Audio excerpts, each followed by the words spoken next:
Ability to bring people together, communicate, and then get people to do their jobs is pretty darn good. He knows you're throwing the football, and usually you'll see a pretty high percentage of pressure, and there just aren't a lot of examples of that. So he's shown he can do it, but it's well, just and again, snapping the ball here to Mac Jones is one of the best centers in this year's class, one of the best interior offensive linemen. Landon Dickerson, coming off a torn ACL, suffered at the tail end of Alabama's championship towards him and what kind of leader he was along the offensive line.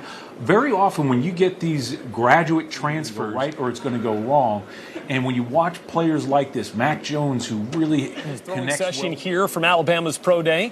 Brett Lewis, Daniel Jeremiah, Scott Pioli here with you. Now let's go down to the field. They've developed quite a relationship of laughter during the time those measurements were going on. As you're watching Mac Jones throw these balls, it was some interesting notes that I got from him and talking to people around the program leading into this. The last couple of months since that national championship game was to make sure he works on all of these things that are so prominent in the NFL when things don't go. He's been in here, guys. I was told this story after their team banquet.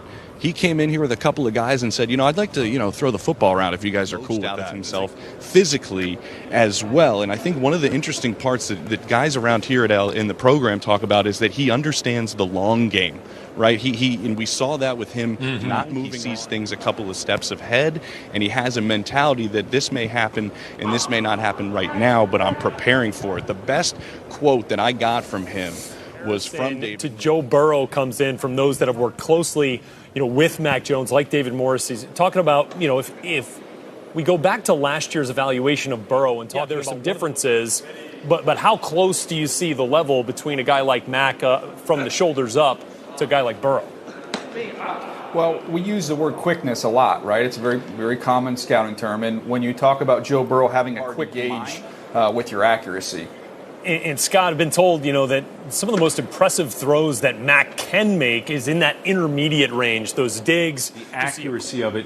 What we were talking about here and what you really want to look at, and a lot of the tape is going to be looked at from this perspective right here, is seeing his throwing motion, seeing his foot placement, seeing what part of his body he's using to get the ball deep.